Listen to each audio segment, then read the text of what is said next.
protección de libertades públicas y regulación de actividades económicas. Para lo anterior, nos complace presentar al doctor Bernardo Carvajal Sánchez, doctor en Derecho Público y magíster en Teoría de la Persona en el Derecho de la Universidad Paris I, especialista en Derecho Constitucional de la Universidad Pantelazas, Paris II, y en Legislación Financiera de la Universidad de los Andes, abogado de la Universidad Externada de Colombia, conferencista y columnista invitado, autor de publicaciones científicas en Derecho. Ha sido magistrado auxiliar de la Sala Jurisdiccional Disciplinaria del Consejo Superior de la Judicatura, asesor externo, capacitador y miembro de equipos de consultorías para entidades públicas, apoderado y asesor de empresas privadas. Sin más preámbulos, con ustedes, el doctor Bernardo Carvajal. Gracias.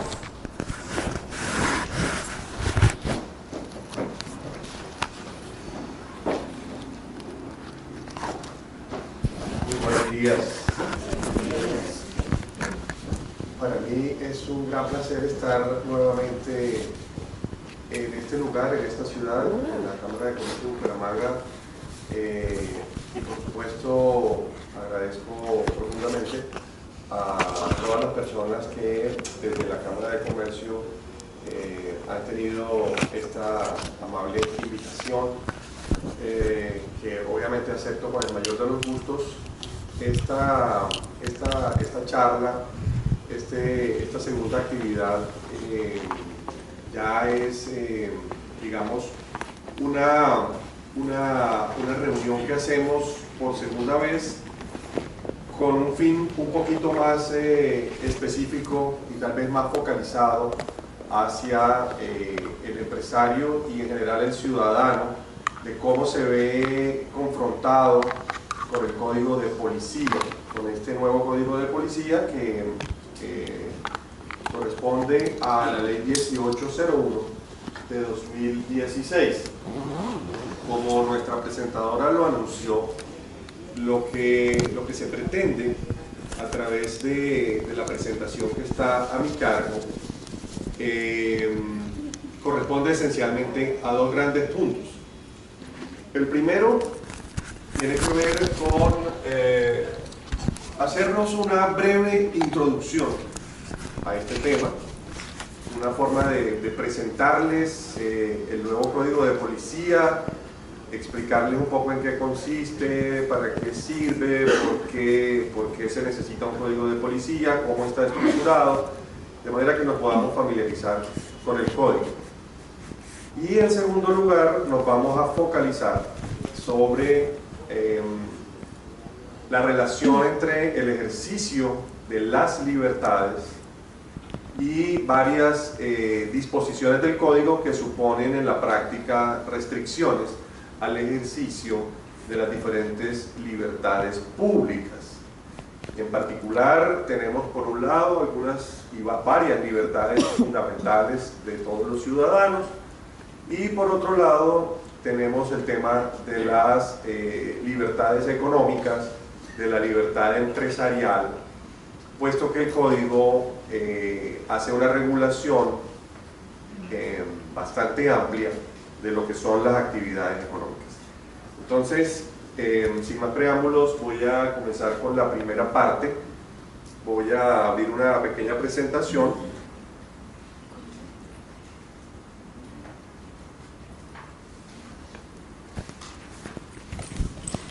Bien.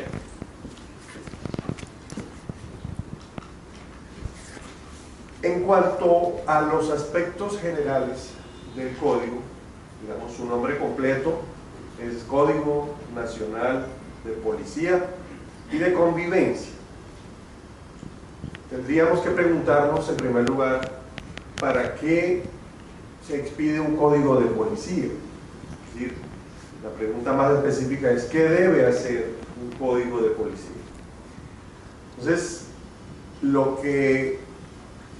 la forma más sencilla de presentar un código de policía son aquellas normas imperativas, obligatorias, que ningún particular puede derogar, que ningún particular puede dejar de cumplir, porque ellas aseguran un cierto orden en la vida social. Cuando yo hablo del Código de Policía, yo pienso inmediatamente en el escudo de nuestro país, en el escudo de Colombia, que dice libertad y orden, buscando un equilibrio justamente entre cada uno de esos extremos.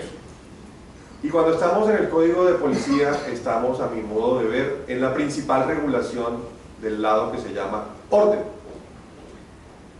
Y no es casualidad, como lo anunciamos para nuestra segunda parte, que el lado de la libertad se vea influenciado, se vea en cierto modo restringido con el fin superior de garantizar un cierto orden en la vida social.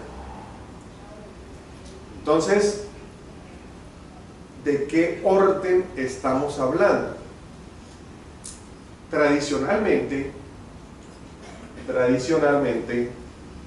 cuando se habla del derecho policivo, de los códigos de policía, porque este obviamente no es el primero que tenemos en Colombia, se habla y se suele mencionar la necesidad de preservar algo que se llama el orden público, mantener, conservar, preservar el orden público. Hace un siglo, el orden público lo podíamos entender como unas condiciones básicas, mínimas, normales, ordinarias, cotidianas, de seguridad, de tranquilidad, que coincidía perfectamente con lo que al día de hoy conocemos como las autoridades de policía que ejercen la actividad de policía, entiéndase los uniformados de la Policía Nacional. Seguridad y tranquilidad. Ellos son y siguen siendo los garantes de esos dos componentes, de ese concepto antiguo del orden público. Eso no ha cambiado, sigue siendo una constante aquí y en cualquier Estado de Derecho. Sin embargo, esa noción de orden público ha venido evolucionando a medida que pasa el tiempo, y a la seguridad y a la tranquilidad se le fueron agregando condiciones también de orden y normalidad en cuanto a la, por ejemplo, salubridad. Igualmente se habla de un componente de moralidad, porque el comportamiento de los ciudadanos en el espacio público implica también unas restricciones sobre cómo podemos y no podemos comportarnos en el espacio público. Es decir, no podemos hacer absolutamente todo aquello que se podría hacer en la intimidad, viene con una restricción en el espacio público. Entonces fíjense que ya hemos mencionado por lo menos 4 componentes básicos de ese concepto tradicional de orden público. Sin embargo, la lista de componentes no ha parado de crecer. ¿Por qué? Porque si ustedes se dan cuenta, al Estado le han venido asignando cada vez más funciones de supervisión, de vigilancia, de inspección, de control en los diferentes sectores administrativos y sectores económicos que existen en el país. Y a ello corresponde la creación de unidades de policía administrativa especializada, es decir, autoridades administrativas distintas que están por fuera de la Policía Nacional, de esa policía uniformada. Entonces podemos encontrar otra serie de autoridades que el código igualmente, por tratarse de autoridades de policía, es el Código de Policía quien las va a regular. Y ya miraremos una lista exhaustiva, pero entre las principales autoridades de policía, simplemente les recuerdo, a nivel municipal está el alcalde, a nivel departamental el gobernador, a nivel nacional el presidente de la República, pero al interior del municipio, que es el foro por excelencia de la cotidianidad, donde transcurre la vida de todos y donde ejercemos las actividades económicas igualmente, pues vamos a encontrar muchas otras autoridades de policía, no solamente el personal uniformado, que a su vez puede estar en centros de atención inmediata, en subestaciones, en estaciones de policía, sino que también vamos a encontrar otra autoridad muy importante en la configuración que hace el nuevo código de policía, que se llama el inspector de policía, por ejemplo. Pero además del inspector de policía hay otras autoridades especializadas en materia de policía.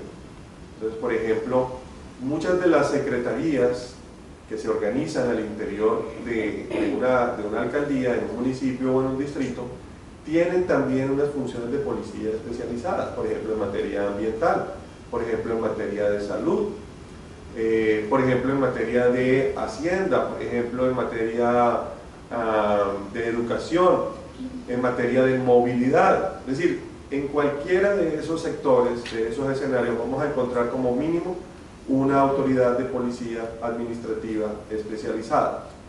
Habrá que mirar cómo queda esto organizado, configurado en el nuevo código. Y a ese concepto, para cerrar con esta evolución de orden público, habría que agregarle ahora un nuevo término que lo utiliza el código, que es el término de la convivencia. Entonces, ¿a qué se referirá el código con la convivencia? De hecho, el código, si ustedes lo buscan y lo miran con detenimiento, no habla explícitamente de orden público. Dice que lo que se pretende, la finalidad entonces del código, es garantizar unas condiciones básicas, normales, ordinarias, cotidianas de sana convivencia entre los miembros de la colectividad.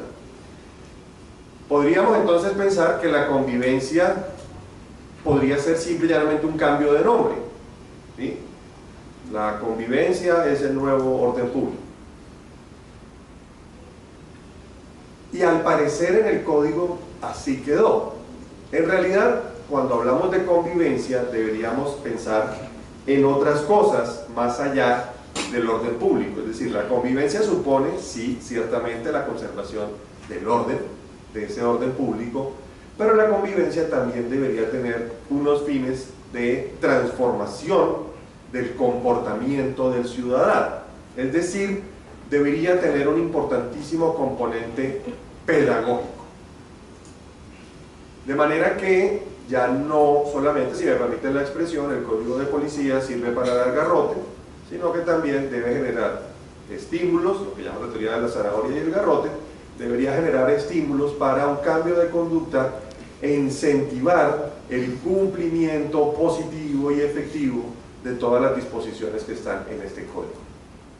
Sin embargo, mi percepción es que este código sigue siendo bastante clásico, a pesar de que habla de convivencia. El código sigue siendo bastante clásico y cuando ustedes miran van a encontrar que la gran parte del código es un enorme catálogo de conductas que están prohibidas. A esas conductas el código les llama comportamientos contrarios a la convivencia, ¿cierto? Pero yo perfectamente podría decir comportamientos contrarios al orden público. El tema de la convivencia muy probablemente en el código lo vamos a encontrar en ciertas medidas correctivas de policía que tienen una naturaleza pedagógica.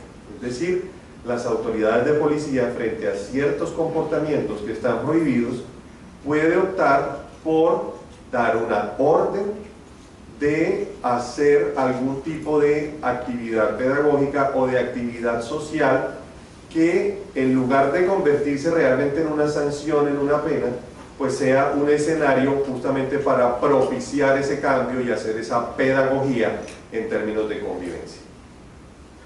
Igualmente podríamos hablar de convivencia en cuanto al rol que tiene la policía, principalmente los uniformados, porque también tienen una importante labor de mediación.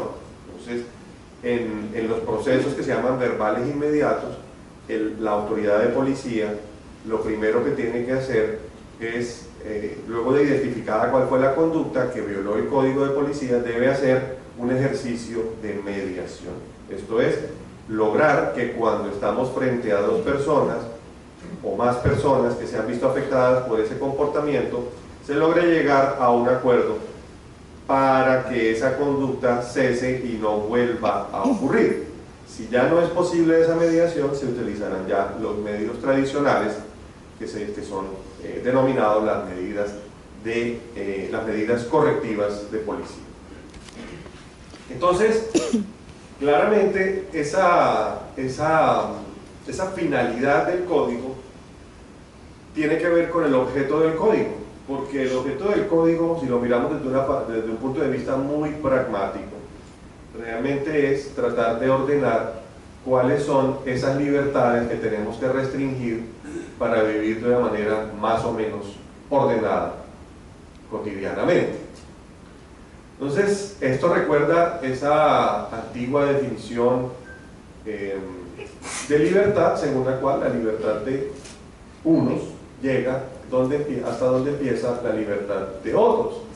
De manera que pues esas libertades absolutas en la práctica no existen, y un Estado no podría garantizar unas libertades absolutas, y el principal instrumento para restringir esas libertades en la vida ordinaria, en la vida cotidiana, tanto del ciudadano como del empresario, son las normas de policía. Por ello, esa relación estrecha entre libertades, orden público y convivencia cuando hablamos del objeto del código. Ahora bien, vamos a simplemente, bueno, no voy a poner acá la estructura, digamos, no les voy a mostrar el código porque es bastante extenso, pero no sé si ya están familiarizados con el texto del código, si lo tienen, si lo han mirado. Rápidamente voy a pedirles que levanten la mano las personas que han mirado, le han echado un ojito, así sea, rápidamente al código, al nuevo código. Ok, bueno, digamos que hay un número importante de personas que ya le han pegado su primera lectura, le han hecho su primera lectura. Por ahora no les preguntaré si ya se los aplicaron, pero ya veremos más adelante. Tenemos un espacio de taller en donde quiero plantear unas preguntas y discutirlas con ustedes, ya con una visión muchísimo más práctica y de aplicación justamente de este nuevo código. Pero muy rápidamente, ¿cómo está organizado, cómo está estructurado este código? Lo voy a hacer no necesariamente en orden de aparición, tal y como sale en el código, sino desde un punto de vista temático. Entonces, concretamente, ¿de qué se ocupa? ¿Cómo está estructurado ese nuevo código de policía? Como suele pasar, tiene unas disposiciones generales que establecen unos principios generales, que establece unos deberes, unas obligaciones y unos conceptos que son fundamentales para que se pueda comprender y aplicar correctamente ese código. Sobre esas nociones fundamentales que trae el mismo código me voy a referir a algunas de ellas. Me voy a referir más adelante a la noción de poder de policía, a otra que se llama función de policía y a otra que se llama actividad de policía. Es importante que podamos diferenciarlas, así sea básicamente. Igualmente es importante que comprendamos la noción de autoridad de policía, que podamos identificar quiénes son las autoridades de policía, porque uno se da cuenta que sobre todo para el no abogado, pues cualquier autoridad estatal es lo mismo. Muchas personas no distinguen, no diferencian entre un alcalde, un secretario, un inspector. Entonces es importante hacer ese repaso muy rápidamente. Otra parte de esos conceptos, de esas nociones fundamentales, se refiere a la noción de medios de policía. Igualmente se habla de medidas correctivas de policía y finalmente se habla de procedimientos de policía. Entonces fíjense que es una gran familia de nombres con el apellido policía o de policía, ¿cierto? Y tenemos que tratar de familiarizarnos para efectos de esta breve introducción al código.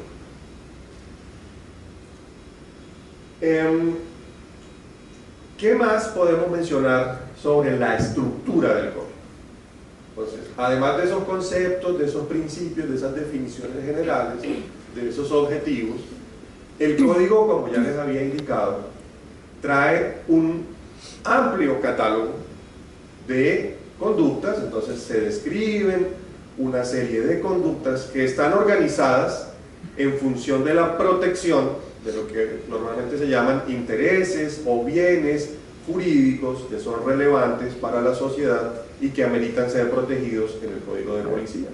Entonces encontramos temas que tienen que ver con las normas urbanísticas, que tienen que ver con las normas de movilidad, que tienen que ver con el medio ambiente, con la actividad minera, perdón, normas que tienen que ver con las actividades económicas. Es un aspecto súper importante porque está atado a lo que se llama la formalización de las actividades empresariales. Entonces, un comercio, una economía organizada, ordenada en términos de policía, corresponde igualmente con una política, o debe corresponder con una política de lo que se llama formalización empresarial, es decir, que toda nuestra actividad la hagamos respetando todas las normas, todas las políticas, todos los parámetros. Eso sería una actividad económica organizada, ordenada, formalizada.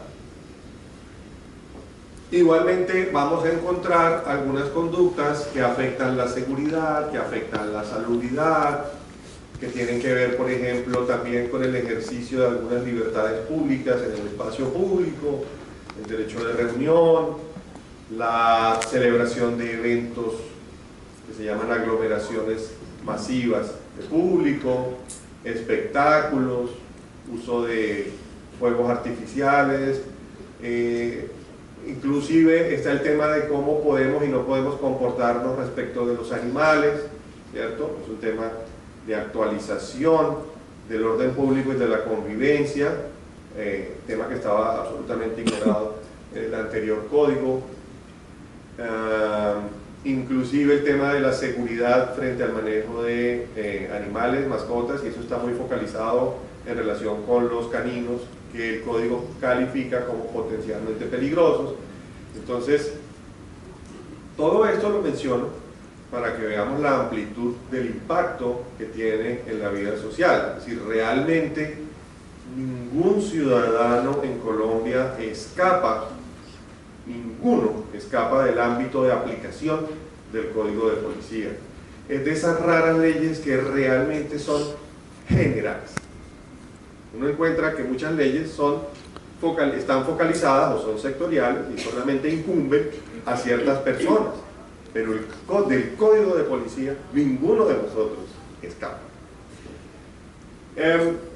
Siguiendo con la estructura, el Código igualmente nos habla de unos medios de policía, que son, digamos, esos instrumentos que se requieren para poder ejercer las funciones y la actividad de policía, y nos habla de un catálogo, nos trae un catálogo y unas definiciones y unas tablas sobre las diferentes medidas correctivas de policía, perdón, que pueden imponer las autoridades de policía en razón de la inobservancia o en razón de haber cometido algunas conductas, actos, comportamientos que el mismo código califica como contrarios a la convivencia. Igualmente, el código desarrolla, ya hacia su parte final, todo lo relacionado con los procedimientos que tendrán que poner en marcha y aplicar las autoridades para efectos de imponer esas medidas correctivas de policía. Bueno, si nosotros pensamos en las definiciones más importantes, pues realmente es un listado bastante extenso. Está el concepto del acto de policía, son aquellos actos que no son propiamente jurídicos, esa es la definición tradicional, sino que son actos materiales, que por su misma naturaleza no son actos administrativos, sino que requieren el ejercicio que requieren una intervención inmediata, pronta, eficaz, para preservar el orden público, y la convivencia, es decir, son medidas cuya naturaleza esencialmente es preventiva, y el mismo código así lo establece. El objetivo de estas medidas es principalmente un objetivo preventivo. Sin embargo, el código va más allá, a mi modo de ver. El código también tiene una parte represiva, que puedo llamar represiva, es decir, una parte en donde puede haber ciertas medidas correctivas que vayan más allá de la prevención y que puedan catalogarse realmente como sanción. Está claro, a mi modo de ver, en el caso de que a un particular le ponen una multa, ¿cierto? Pues la multa muy difícilmente la puedo explicar como de una naturaleza exclusivamente preventiva. Mientras que, por ejemplo, una suspensión inmediata y transitoria de alguna actividad, esa sí tiene un sentido preventivo y la naturaleza cambia, ¿no? Es un típico medio preventivo, como ocurre, y ese es un caso que siempre se ha dado, inclusive antes de este código, por ejemplo, con el famoso sellamiento de algunos establecimientos. Eso se aplica inmediatamente, tan pronto se verifica que hay algún riesgo o amenaza. Entonces, frente al riesgo o amenaza, pues procede esa medida, y eso lo aplican en todos los ámbitos, ¿sí? Hay ámbitos mucho más sofisticados, sectores muy regulados, por ejemplo, en el tema del manejo de medicamentos, del manejo de alimentos, de insumos hospitalarios y todo esto. Allí también opera exactamente la misma lógica, unas medidas preventivas y unas medidas represivas. A usted le hacen una visita de inspección, encuentran que faltan unos documentos, que usted no logró comprobar que está cumpliendo con ciertos requisitos, que se presume que si no se cumplen generan una alerta, una situación de inseguridad. Inmediatamente se va a proceder con una medida de suspensión transitoria, muy probablemente, sin perjuicio de que se adelante adicionalmente un procedimiento de tipo sancionatorio por separado. Entonces, hay que tener claro que coexisten las medidas preventivas con las represivas, pero principalmente el código, como es lógico, un código de esta naturaleza debe estar focalizado sobre la prevención de riesgos en el espacio público. Hablemos de estos tres conceptos que les había anunciado: poder, función y actividad de policía. Más allá de lo que dice expresamente el código, a mí me sigue pareciendo mucho más claro lo que ha venido reiterando la Corte Constitucional en consonancia con el Consejo de Estado. Es decir, nuestra jurisprudencia nos explica de la siguiente manera. Me permito hacer unas rápidas lecturas. En primer lugar, el ejercicio del poder de policía a través de la ley delimita derechos constitucionales de manera general y abstracta. ¿Eso quién lo hace, por ejemplo? El código. Justamente lo que acabo de explicarles sobre qué hace el código. Entonces, el poder de policía se ejerce a través de la ley principalmente, para delimitar derechos constitucionales de manera general y abstracta, y establecer las reglas legales que permiten su concreta limitación para garantizar los elementos que componen la noción de orden público. Mientras que, aquí vendría la segunda definición, la función de policía, mientras que a través, de la función de policía se hacen cumplir jurídicamente, subrayo esa expresión, y a través de actos administrativos concretos, igualmente subrayo esa expresión, las disposiciones establecidas en las hipótesis legales en virtud del ejercicio del poder de policía. Es la concretización o la materialización jurídica de los mandatos que estableció el poder de policía a través de las disposiciones legales de policía. Y finalmente, la actividad de policía es ya la ejecución material del poder. La función de policía, es la ejecución del poder y la función en un marco estrictamente material y no jurídico. Corresponde a la competencia del uso reglado de la fuerza y se encuentra necesariamente subordinada al poder y a la función de policía. En el código tenemos varios artículos, yo los remito a esos artículos para que miren con detalle esas definiciones. Poder de policía, artículo 11, 12, 13, función de policía, artículos 16, 17, actividad de policía, artículo 20. Entonces, esencialmente el poder de policía lo tiene el legislador, el Congreso de la República, a través de las leyes. Sin embargo, existen un par de nociones complementarias a la de poder de policía que se llaman poder subsidiario y poder residual de policía. ¿A qué se refiere? A que esos ámbitos del poder de policía que no haya ejercido el legislador a través de las leyes, a través del Código de Policía principalmente, lo pueden complementar a nivel territorial los departamentos y los municipios y distritos, esencialmente a través de sus corporaciones de elección popular, entiéndase las asambleas o los consejos. En esa medida, asambleas y consejos tienen que revisar dos cosas: ¿qué le ordena, qué le permite el Código de Policía implementar?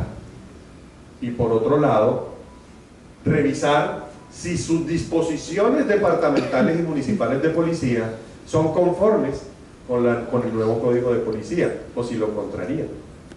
Porque si lo contrarían, tiene que ajustarlos, tiene que adaptar esas normas territoriales de policía.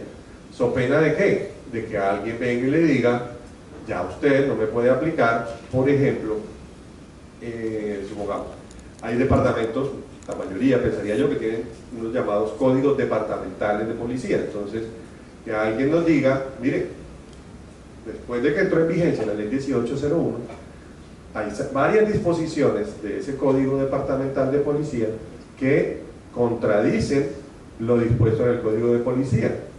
Entonces, ¿qué hacemos? ¿Usted las va a seguir aplicando o no las va a seguir aplicando?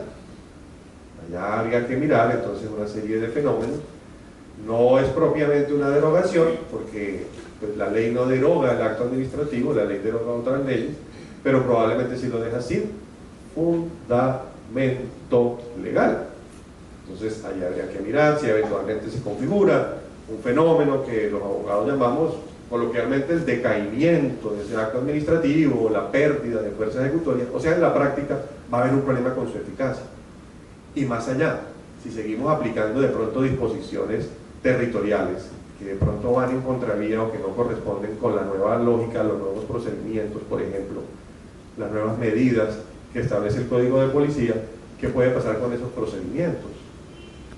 ¿No? Nos podemos defender como ciudadanos, como empresarios, y podemos alegar y decir: mire, realmente este proceso está viciado de nulidad, porque sencillamente aplicaron unas disposiciones que eran incompatibles con el nuevo marco que se llama la ley 1801, el Código Nacional de Policía y de Convivencia. Entonces, esto, digamos que tiene un altísimo impacto, indirecto sobre el ciudadano, pero directo sobre las autoridades territoriales que tienen esa gran tarea. En este momento hay muchas que están en esa tarea de implementación en las normas locales del código. La función de policía, entonces, la ejercen esas autoridades de policía, tanto generales como especializadas, con el fin de aplicar jurídicamente lo dispuesto en el poder de policía. Y cuando pensamos en la actividad de policía, tenemos que inmediatamente pensar en personal uniformado. Es decir, ya la actividad de policía está reservada ¿a quién? A los miembros, al personal uniformado, más específicamente de la Policía Nacional. ¿Por qué? Porque de estos tres, poder, función y actividad, el único que puede usar la fuerza cuando se requiera es el uniformado en ejercicio de la actividad de policía. Ninguno de los demás puede utilizar la fuerza. Es más, si estos, quienes ejercen la función, requirieran utilizar la fuerza, no lo pueden hacer indirectamente, tienen que pedir la colaboración de la Policía Nacional para que función y actividad vayan de la mano. Entonces, por ejemplo, ustedes saben que hay operativos que tienen que ver con protección del espacio público. Entonces, allí claramente, en aplicación de lo dispuesto por el poder de policía, en las disposiciones nacionales y locales, viene la función, la autoridad de policía, y puede ordenar por ejemplo, un desalojo. Entonces, si hay una orden de desalojo, ¿cómo la vamos a ejecutar materialmente? Jurídicamente la hace la autoridad de policía, muy bien, ahí está la orden. Pero ¿y cómo la vamos a aplicar? ¿Cómo la vamos a hacer cumplir? Entonces, bajo el respeto del debido proceso, de todas las garantías constitucionales, muy probablemente se haga necesario el apoyo de la fuerza pública. Es decir, ya acudir a ese tercer nivel de intervención en materia de policía, que es la actividad de policía. Autoridades, ya para cerrar, digamos, esta primera parte. A partir del artículo 198 en el Código, encontramos y podemos hacer la clasificación de estas autoridades. En primer lugar, el presidente de la República. Bueno, realmente, ya lo voy a leer así que en orden de aparición, pero a mi modo de ver, el presidente es el último, la última de las autoridades de policía. Entonces, presidente de la República, gobernadores, alcaldes, inspectores de policía, corregidores, autoridades de policía administrativa especializada, por ejemplo, en materia de salud, en materia de ambiente, de planeación, para el tema urbanístico, en materia de vivienda, en materia de espacio público y en todos los demás ámbitos especiales. Y finalmente los comandantes de estación, subestación, CAI uniformados. Así lo presenta en ese orden el Código, tal vez como porque consideran que la figura más importante es el presidente de la República, es esa idea de ese presidencialismo que nos caracteriza, pero en el mundo real la cosa es al revés. Es decir, los que están frente al ciudadano, frente al empresario, frente a quien cumple y frente a quien no cumple con el Código de Policía, hay que mirarlos al revés. Entonces, está el CAI, Centro de Atención Inmediata, están todos los patrulleros, todos los uniformados, están los miembros uniformados de las subestaciones de policía, los miembros uniformados de las estaciones de policía, con sus respectivos comandantes de estación, comandantes de subestación, están los corregidores, están todos los inspectores de policía que, digamos, tienen un rol fundamental a nivel municipal, están los alcaldes como primera autoridad de policía al interior del municipio y adicionalmente, junto con el alcalde, digamos, esto depende obviamente de qué tan grande, qué categoría, qué tan sofisticada sea la estructura de cada municipio. Si hay municipios pequeños, pues tienen un alcalde. No necesitan tener pues secretario de infraestructura, de planeación, de vivienda, de control urbano, de espacio público, de salud, de educación, de movilidad, sino que tenderá a concentrar. En esa medida, el alcalde puede absorber las funciones de estas autoridades especializadas de policía. Pero si es un municipio más grande o si es un distrito, muy probablemente las secretarías y algunos establecimientos públicos, entidades descentralizadas territoriales, pueden ejercer estas funciones para colaborar y descongestionar la labor de los alcaldes. Todo esto realmente es el grueso, de lejos, del ámbito de aplicación del Código de Policía. Solo de manera residual entra el ámbito departamental, entra el ámbito de los gobernadores. Es decir, cuando no existe competencia o posibilidad de intervención de las autoridades municipales, vienen en segundo lugar las departamentales. Y solamente cuando la autoridad departamental tampoco puede ejercer sus competencias, su autoridad de policía para preservar el orden público o la convivencia en toda esa zona, le correspondería en última instancia y de manera realmente excepcional intervenir al presidente de la República. Es decir, esos ya son los casos más graves en donde la situación se salió de control, ¿cierto? Y entonces logran intervenir. De manera que, insisto, esto está focalizado principalmente sobre la vida municipal. Estas autoridades, simplemente para complementar y cerrar esta primera parte, es importante que identifiquemos, ¿por qué? Que identifiquemos concretamente qué pueden hacer en aplicación del Código de Policía los inspectores y los uniformados. Son los dos grandes autoridades que cotidianamente aplican este código. Entonces, los inspectores, artículo 206 del código. Aquí tengo algunas que a mi modo de ver son las que más impactan. La primera es conciliar, digamos, aquí hay un tema de convivencia, cuando es un conflicto puramente de convivencia entre dos o más sujetos identificados, ellos tienen un rol de conciliación. Eso hace parte de esa lógica de convivencia y no necesariamente de orden público en estricto sentido. Y luego viene el numeral segundo de ese artículo, dice conocer en primera instancia, en el marco de un procedimiento que se llama el proceso verbal abreviado, de los comportamientos contrarios a la convivencia en materia de seguridad, tranquilidad, ambiente, recursos naturales, derecho de reunión, protección a los bienes, privacidad, actividad económica, urbanismo, espacio público y libertad de circulación. Si ellos son en el marco de ese proceso que se llama proceso verbal abreviado, procedimiento verbal abreviado de policía, si ellos conocen en primera instancia de este tipo de infracciones o de comportamientos contrarios a la convivencia, ¿quién conocerá en segunda instancia? ¿Quién será la segunda instancia de nuestros inspectores de policía en el nivel municipal o distrital? Entonces, el código plantea dos cosas. La regla general son las autoridades de policía especializadas. Entonces, si por ejemplo estamos en un tema de espacio público y existe por ejemplo una Secretaría de Espacio Público, Control Urbano, Planeación, digamos hay varias y hay que mirar las competencias que le asignan cada uno de los acuerdos que organizan la estructura de la administración, habría que buscar si el municipio cuenta con una autoridad de policía especializada en estos temas. Si tiene esa autoridad, es esa autoridad la que va a conocer en segunda instancia de esos procesos de policía. Normalmente es porque se apeló, y normalmente si se apeló es porque le impusieron, obviamente, la medida correctiva de policía a algún ciudadano o algún empresario.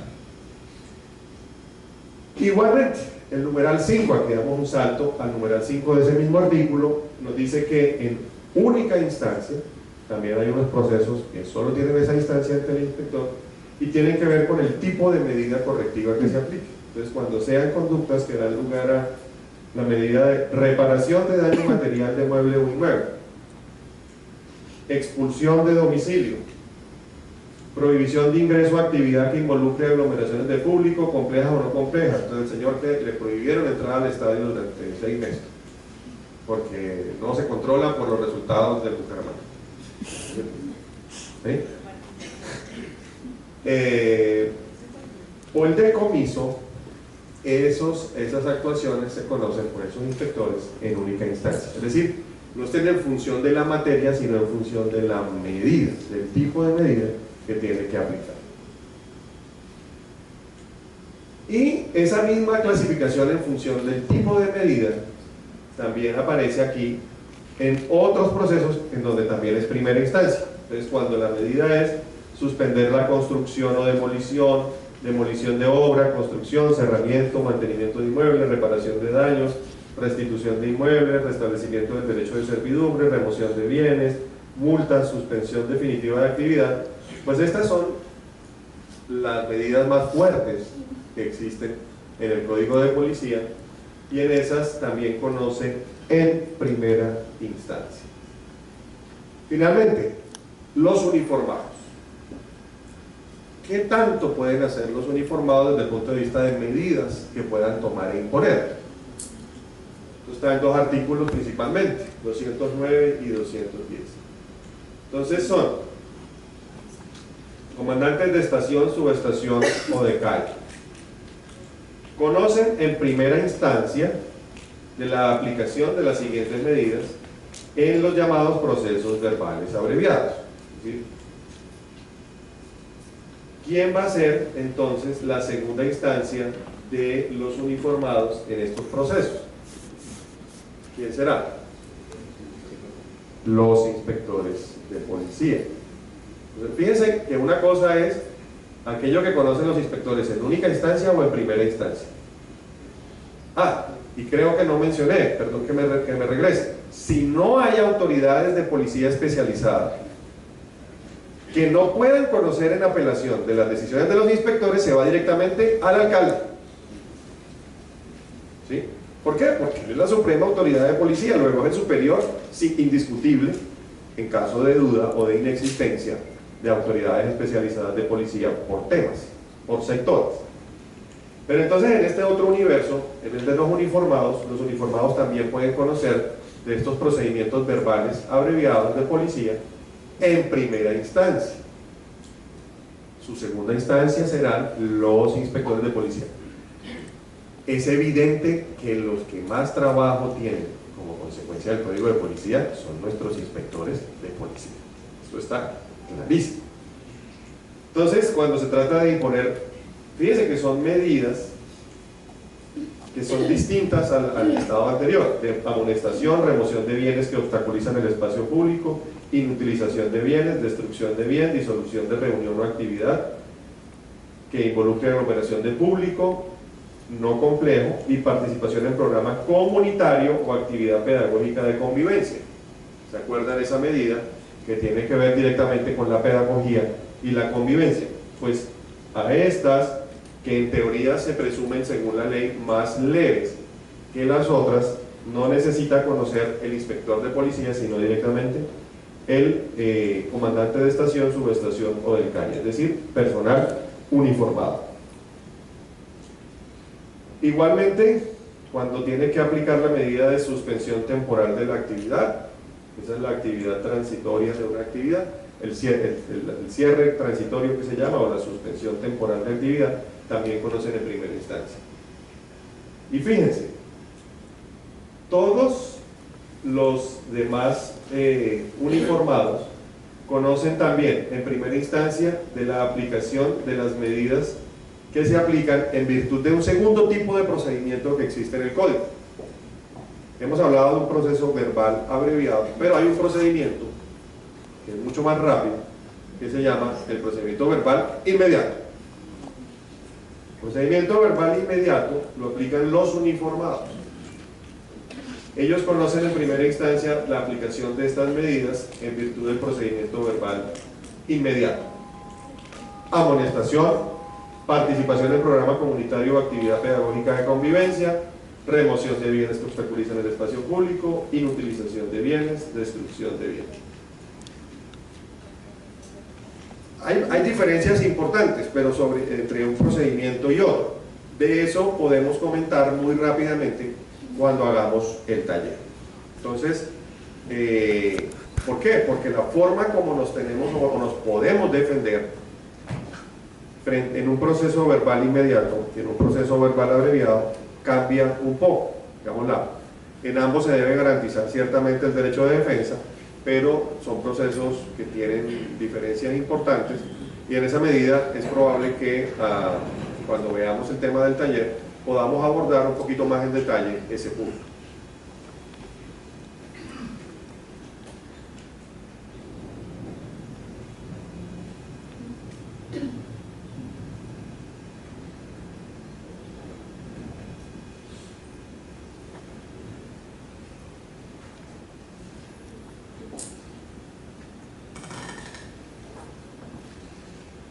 De casualidad tenemos un micrófono que me permita mover. Sí, el que está ahí. Ahí está.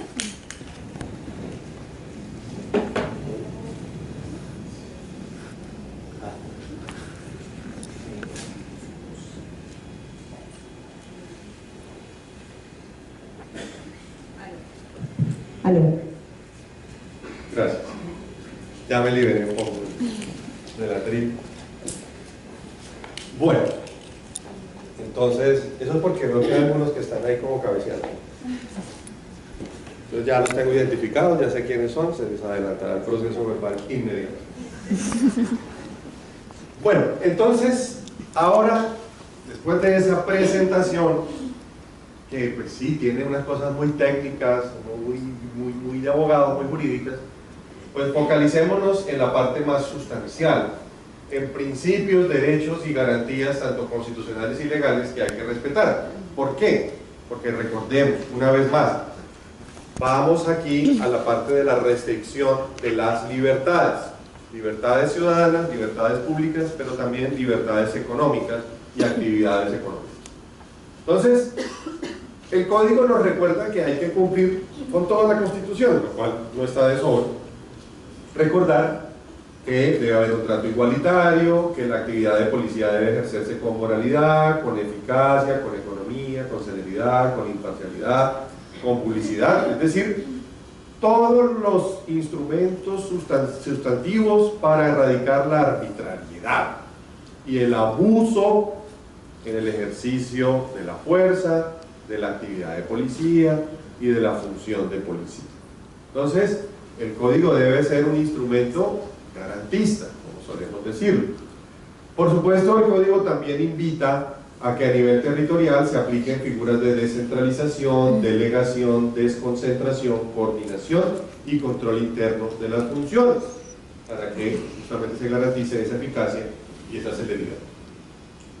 El Código igualmente recuerda e invita a que todas las autoridades deben respetar principalmente los derechos fundamentales. Esto es algo muy importante porque varias de las restricciones de policía suponen restricciones de derechos fundamentales. Por cierto, ustedes habrán enterado que todo un capítulo del Código fue declarado inexequible porque regulaba el derecho de reunión, la libertad, derecho de reunirse pacíficamente, de manifestarse en la vida pública, toda esa parte, todo ese capítulo, que incluye además todo el tema de eventos públicos, de espectáculos, de aglomeraciones. Todo eso fue declarado inexequible. Lo que pasa es que lo seguimos aplicando.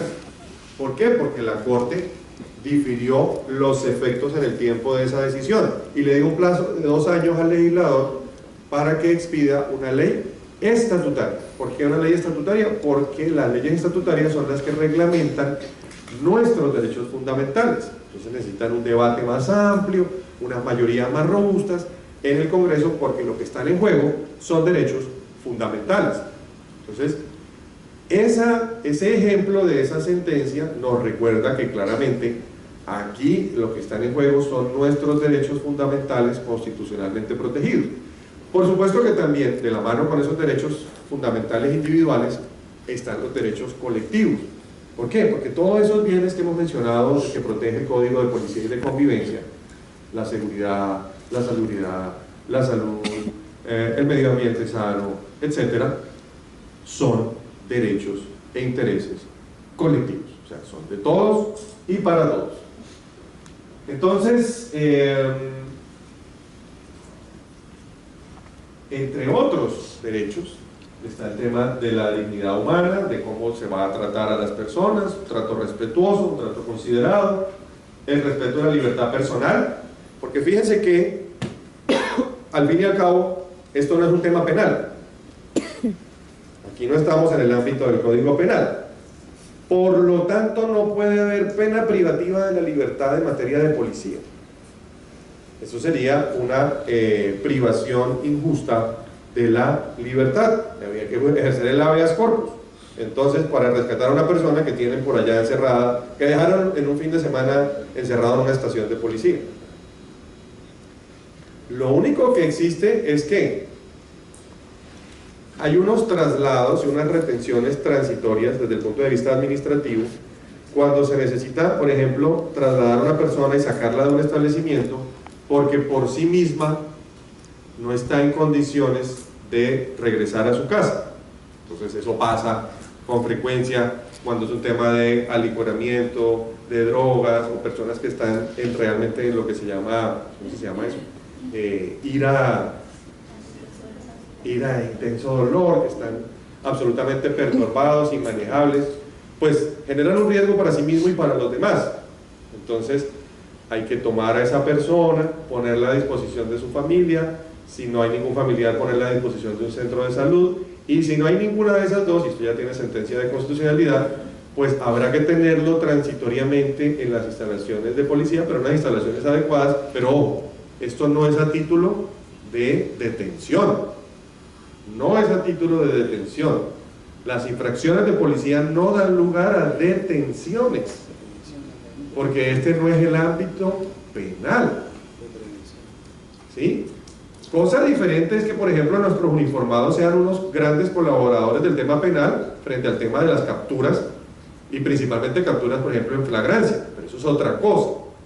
Eso ya no es un tema de infracciones al Código de Policía, sino infracciones al Código Penal, en donde la fuerza pública presta el apoyo para ahí sí capturar a la persona, y luego tendrán que ponerlo a disposición de las autoridades judiciales para legalizar esa captura. Entonces, ojo con eso, no es posible hacer ese tipo de restricciones. El trato igualitario, el respeto del debido proceso, por supuesto, pues, en particular garantizar el derecho de defensa. Aquí tenemos que garantizar algo que se llaman los descargos, inclusive en el verbal inmediato, que antiguamente no se manejaba eso. Es decir, puesta la medida, ni le preguntaban a uno, sencillamente se aplicaba de plano. La buena fe y la confianza legítima, estos dos son muy importantes en lo que tiene que ver, por ejemplo, con las actividades comerciales. Y es sobre actividades comerciales que me quiero focalizar. En un espacio de media hora quiero que hablemos de varios temas que tienen que ver con libertades económicas. Entonces, para esto es muy importante que tengamos presente dos artículos de la Constitución. Por un lado, el artículo 333, esencialmente su primera frase, su primer inciso, y luego el artículo 84. ¿Por qué son importantes? Porque aquí se establecen varias cosas. En primer lugar, el artículo 333 nos dice, grosso modo nos dice, que la libre empresa, la libre iniciativa privada, el ejercicio de las actividades económicas, nuestro emprendimiento, nuestra actividad empresarial y económica es, por regla general, libre.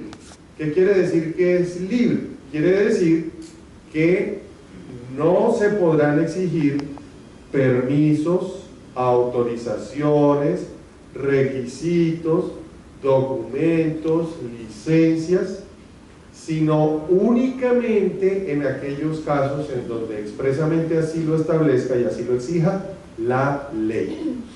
La ley. Entonces, ¿cuál es el principio?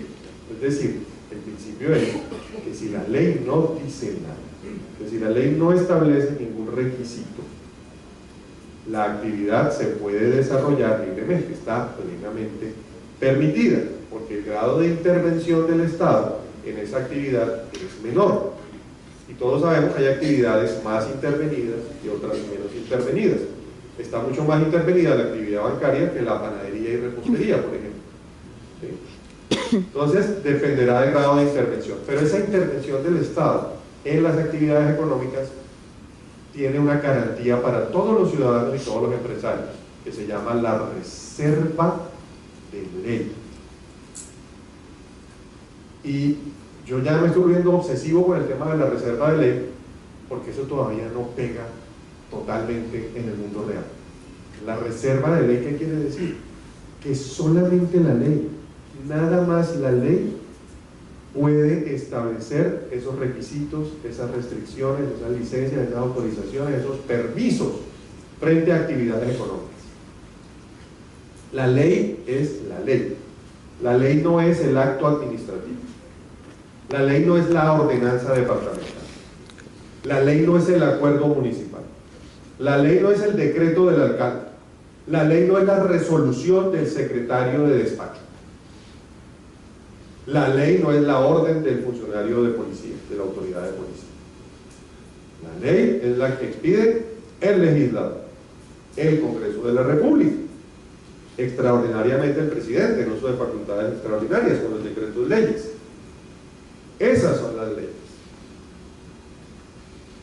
Lo digo porque es un hecho notorio, creería yo, no creo que esté exagerando, que en la casi totalidad de entes territoriales de nuestro país coexistan restricciones a la actividad económica que tienen fundamento en la ley y otras que tienen fundamento en todos los demás actos administrativos que les he mencionado.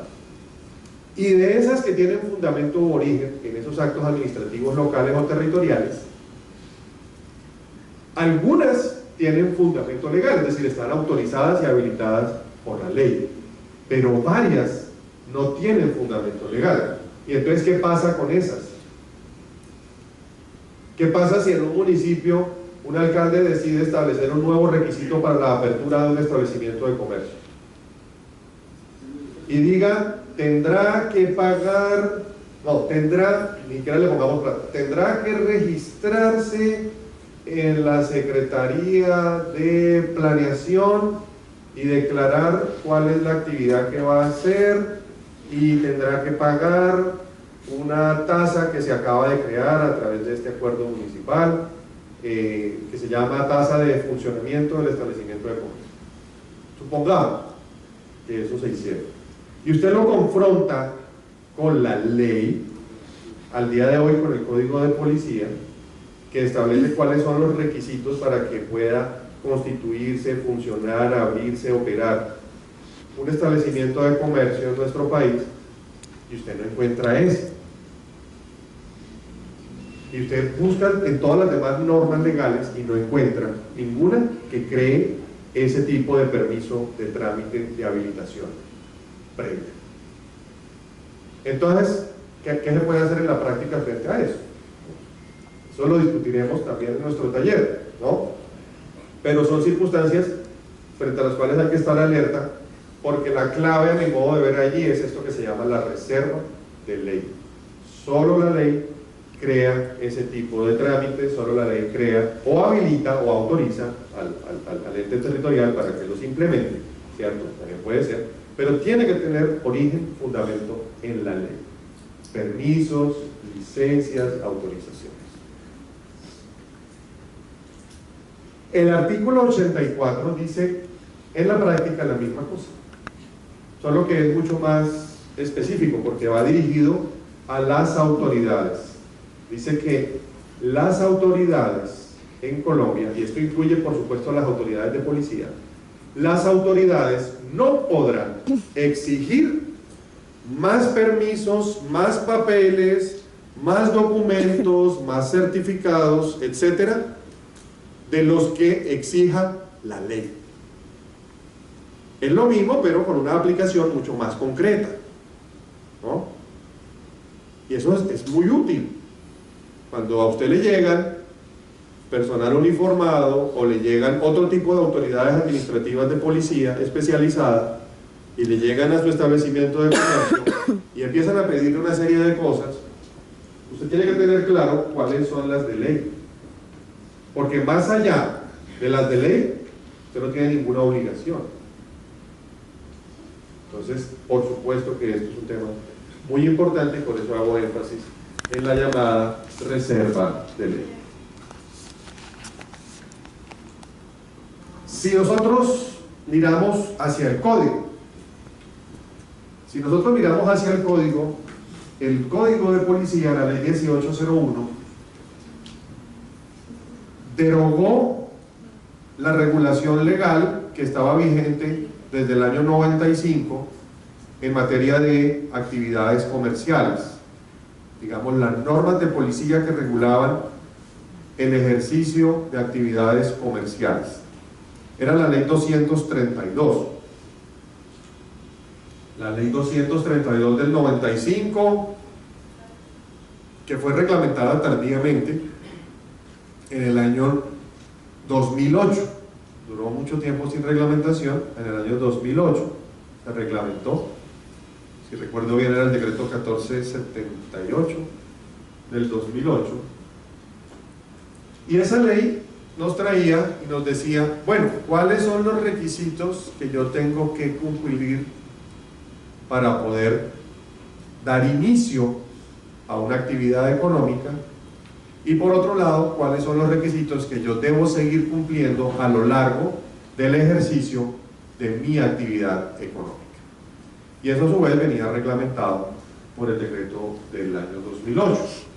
Sin embargo, si ustedes miran, en las disposiciones finales del código aparece derogada expresamente, entonces sacaron del ordenamiento jurídico deja de existir, con el nuevo Código de Policía deja de existir la Ley 232 y por ende pierde fuerza, pierde fundamento legal, pierde eficacia el decreto reglamentario de esa ley. El decreto no puede seguir vivo, ¿cierto? O sea, usted le corta la cabeza y eso no sigue caminando. Perdón, es grotesco, pero es así. Entonces, ni la ley ni el decreto que regulaban esto ya no se pueden seguir aplicando, y lo que nos toca aplicar es el Código de Policía. Y esto en la práctica es complejo. ¿Por qué? Porque normalmente las materias estaban separadas. O sea, la ley 232 la miraban ¿quiénes? Las personas que trabajan en el sector comercio, industria y turismo. No estaba dentro del marco de un código de policía. Pero entonces usted inserta estos temas de comercio, industria y turismo en un código que es de policía, y entonces ¿qué pasa? Que vamos a estar, todas las autoridades de policía que pueden aplicar ese código van a estar ahí encima, a ver cómo es el tema en el sector comercio, industria y turismo, cómo es la policía del comercio. Entonces, ese es el primer punto a señalar. Y para eso, sí quiero que miremos algunos de estos artículos en particular.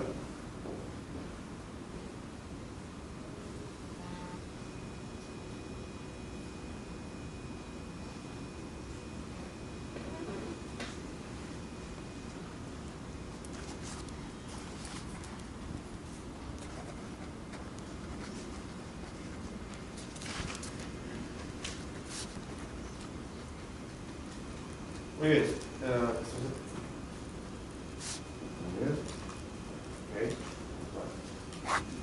Bueno, obviamente no vamos a mirar esto así de largo. Y ya, esto está al revés. Abajo es arriba. No se utiliza con Word.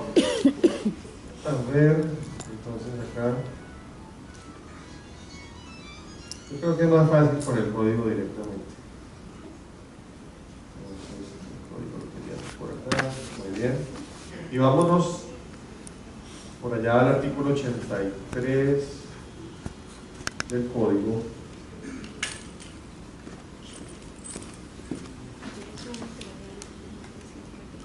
Bueno, perfecto.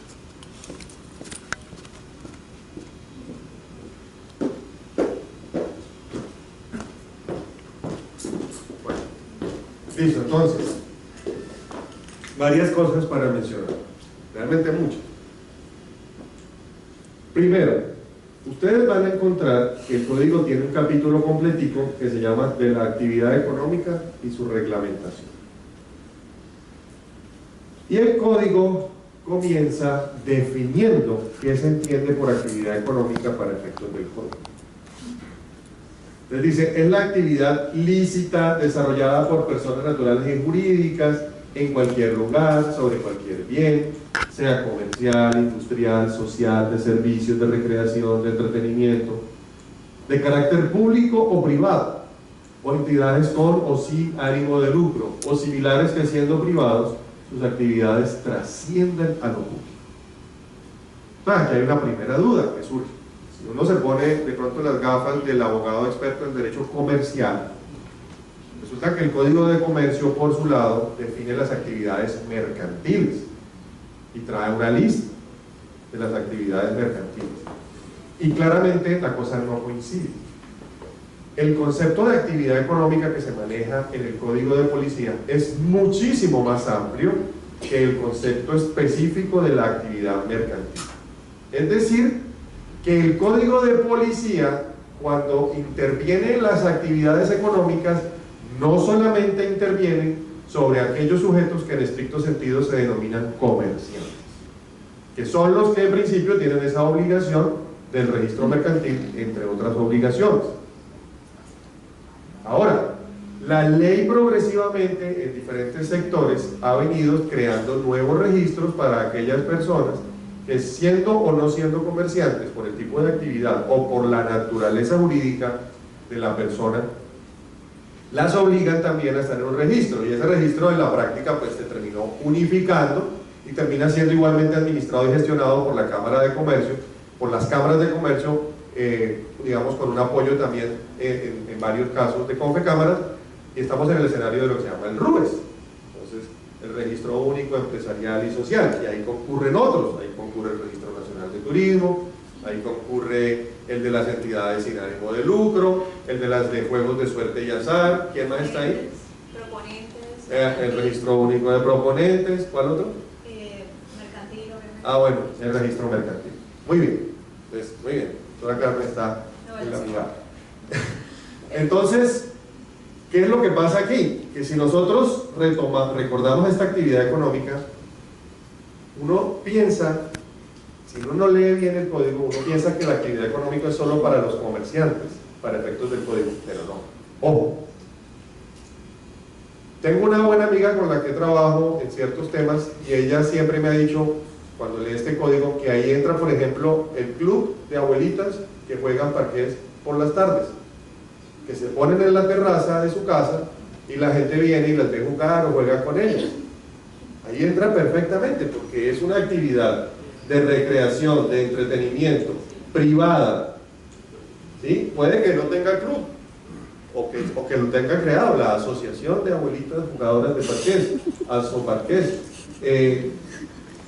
y sus actividades trascienden a lo público. Entonces queda uno como que esto es bastante amplio. Y entonces, primera pregunta que surge de esa definición, si nos vamos más abajo al artículo 87, vamos al artículo 87, ¿qué pasa? Que el segundo de los requisitos para cumplir actividades económicas, y fíjense que aquí el artículo 87 vuelve y repite la misma definición que trae el 83, es exactamente la misma. Entonces dice que todos estos deben cumplir previamente al inicio de su actividad los siguientes requisitos, y el número 2 es mantener vigente la matrícula mercantil en Cámara de Comercio. Entonces si uno es muy exégeta y muy estricto en la interpretación de la norma y en la aplicación, uno diría, pues las señoras se hacen el favor y se van al registro mercantil.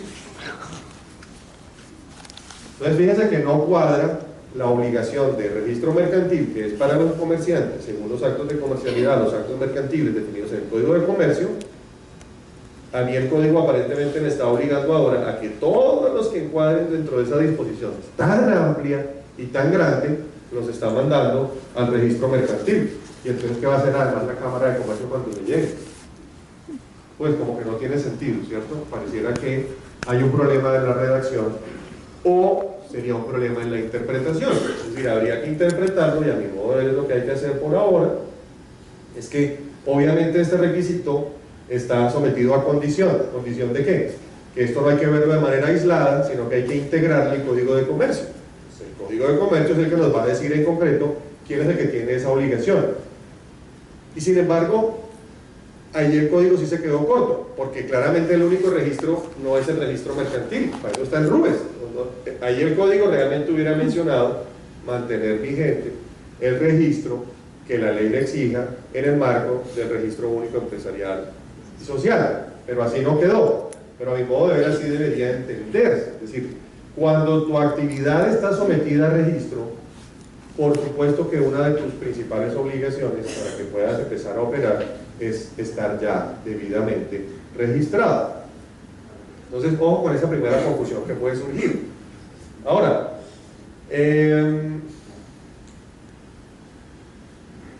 un segundo punto, aunque esto realmente le interesa, bueno, sí, le interesa mucho a los comerciantes, pero también a las cámaras, y es que, volviendo con el tema de cómo armonizar esto con el Código de Comercio, es que el Código de Comercio, por allá en el artículo 31, dice que, no es necesario buscarlo, dice que los comerciantes dispondrán de un término de hasta 30 días luego de iniciada su actividad para registrarse, para inscribirse, para matricularse en el registro mercantil. Y entonces ya la cosa no cuadra, porque es que el artículo 87 dice aquí claramente que son cumplir previamente a la iniciación de la actividad económica. Y aquí sí quedamos en una incertidumbre más fuerte, porque ¿será que entonces quedó derogado el plazo de los 30 días máximo que le daban después de iniciada la actividad para ir y hacer todo el trámite del registro mercantil a nuestros comerciantes? ¿O definitivamente no quedó? La verdad, ese todavía tiene signo de interrogación, ¿sí? ¿Por qué? Porque realmente las opiniones están muy divididas y hay quienes consideran, principalmente quienes, los que aplican el código de policía, que esto hay que hacerlo antes. Es decir, usted no puede empezar a operar si ya no tiene su matrícula mercantil. Y otros dicen, no, esto no alcanza a derogar el código. Eso podrá ser para los otros registros que no fueron contemplados, pero en lo que tiene que ver con el código de comercio, pues hay una norma especial que habilita. El problema es que sí quedó aquí matrícula mercantil, entonces, y dice previo. Realmente yo quisiera interpretarlo un poco a favor del comerciante y tal, pero la verdad está difícil. O sea, da la impresión de que se ha quedado derogada tácitamente, eso se llama la derogación tácita, pareciera que ha quedado derogada tácitamente ese plazo que nos daban de 30 días, o sea, tranquilo, usted puede empezar a operar y tal, y ya a más tardar los 30 días usted ya tiene que tener todo su registro perfectamente establecido. Bueno, entonces devolvámonos, por favor, vamos al 84, aquí en el mismo código. Listo. Un segundo punto. Este todavía no ha entrado a operar, pero hay que tenerlo presente. Hay que tenerlo presente porque si nosotros queremos invertir y establecer un local comercial, abrir un establecimiento de comercio, hay que tener en cuenta la existencia o no en cada municipio de algo que se llama el perímetro de impacto de la actividad económica. Esto todavía no está implementado, pero en cualquier momento ya empiezan a implementarlo los diferentes municipios y distritos. Entonces, ¿de qué se trata esto? Dice que a partir de la expedición de este código, alrededor de hospitales, hospicios, centros de salud, centros que ofrezcan el servicio educativo en los niveles de preescolar, básica, media, superior, para el trabajo y desarrollo humano, o centros religiosos. Entonces fíjense que son varias actividades que están protegidas: hospitales, centros de salud, servicios educativos y centros religiosos. Esos tres niveles, esas tres categorías. ¿Qué pasa con ellos? Alrededor de ellos no podrán desarrollarse actividades económicas relacionadas con prostitución, juegos de suerte y azar localizados, concursos, o donde se ejecute por cualquier medio música o ruidos que afecten la tranquilidad. Entonces hay como, vamos a dejar todas las preguntas para la fase final, por favor, con muchísimo gusto. Entonces, anótela, aguántese un poquito y ya lo escuchamos ahorita. Entonces, fíjense que aquí hay unas actividades protegidas por el código de policía y otras que están más restringidas, porque claramente usted tendrá que verificar cuando se implemente el llamado perímetro, ¿cierto? El perímetro pues, es una distancia a la redonda. Entonces hay un radio, entonces supongamos que dicen a 100 metros, supongamos. Uno tiene que mirar si a 100 metros a la redonda de donde está ubicado un centro de salud, un hospital, un colegio o una iglesia. En ese perímetro no podrá haber juegos de suerte y azar, concursos, prostitución o cualquier establecimiento donde se ejecute música o se generen ruidos. Entonces, claro, ¿cuál es el lío acá? Pues muchos, pero muchísimos, porque supongamos que al día de hoy esto no coincide con la realidad. Y entre más pequeño el municipio, la cosa se pone más simpática. ¿Sí? Entonces, en la plaza coexiste todo.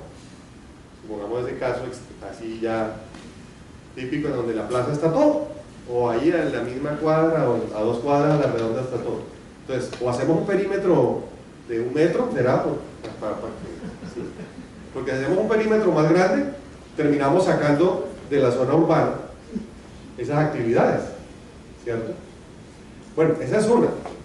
Pero ¿y qué pasa si, supongamos que ya después, eso es cuando antes y llega el perímetro, allá hay un impacto porque esos que quedaron dentro del perímetro van a tener que irse, y se van a tener que ir ¿qué? De inmediato.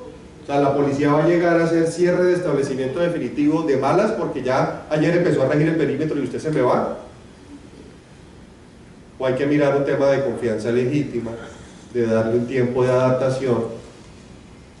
El código lo dice en un parágrafo, que hay que respetar la confianza legítima y derechos adquiridos. Derechos adquiridos no es propiamente derechos adquiridos, pero lo que quiere decir a mi modo del código es que eso no se puede aplicar de la noche a la mañana, hay que darles un periodo para que puedan migrar, ¿cierto?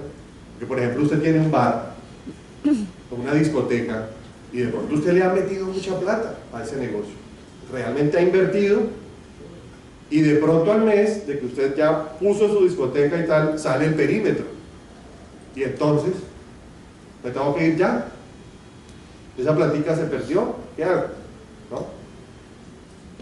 ¿No? O fíjense el caso del comerciante juicioso, diligente, que también va a poner su, digamos, ¿qué puede ser?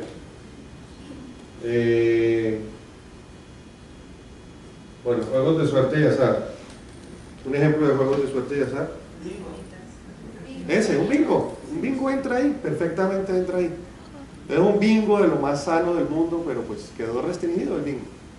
Y entonces usted va y juicioso, ya existe el perímetro, supongamos que ya existe el perímetro. Y usted viene y hace la tarea. Primero, ¿a quién le pregunto dentro de las autoridades municipales para que me certifique el perímetro? Porque eso no me lo va a decir necesariamente el uso del suelo. Entonces a nivel local de pronto va a tocar implementar y decir qué autoridad nos puede dar la tranquilidad de que estamos respetando el perímetro. El problema es que se va a volver un trámite adicional y la ley no lo creó, entonces como que sería un poco inconstitucional también hacerlo. ¿Ves? Entonces bueno, supongamos que uno tiene uno es juicioso, hace la tarea, averigua y uno dice, bueno, aquí a 100 metros a la redonda yo no he visto ni hospitales, ni iglesias. Iglesias es cualquier iglesia, ¿no? Cualquiera, todos los centros religiosos de cualquier religión, y tampoco veo acá establecimientos educativos. Establecimientos educativos también todos, desde la universidad hasta el preescolar, cualquiera. Entonces uno juicioso dice, listo, entonces ya me dispongo a hacer el nuevo bingo, y entonces también compro el local, arriendo el local, tengo mis empleados, lo adecuo, le meto plata, compro las máquinas, con la mala suerte de que justo en el local de enfrente pusieron un jardín infantil. Y entonces nos va a tocar estar desplazándonos a medida que las actividades protegidas también se van desplazando o reubicando. Y entonces me tienen que caer al día siguiente y me cierran el establecimiento, me imponen la medida, o hay que dar un plazo para respetar esa confianza legítima. Ahí tiene sentido esa teoría de la confianza legítima, porque yo miré, yo dije, pues aquí está permitido, luego acá me instalo y hago mi gasto. Ahora no me pueden decir que porque entonces llega otra persona, me tengo que ir al día siguiente. Eso habrá que empezar a manejarlo y ojalá se pudiese reglamentar todos estos temas de la actividad comercial. Existe por allá un anteproyecto, pero la verdad está todavía lejos de consolidarse esa reglamentación, pero que realmente sí tendría un impacto favorable probablemente. Muy bien. Y bueno, entonces vamos a hacemos una pausa, vamos a hacer una pequeña pausa, un pequeño corte. Ya estamos metidos de lleno en el tema que vamos a utilizar para el taller, entonces corresponde perfectamente. Pero pues ya, yo creo que ya es tiempo de tomar un poquito de aire. Vamos a hacer una pausa muy cortita, una pausa de 15 minutos, hasta las 10 de la mañana, y están invitados a un café y unas galletitas allá inmediatamente salen, ¿vale? Ya nos vemos.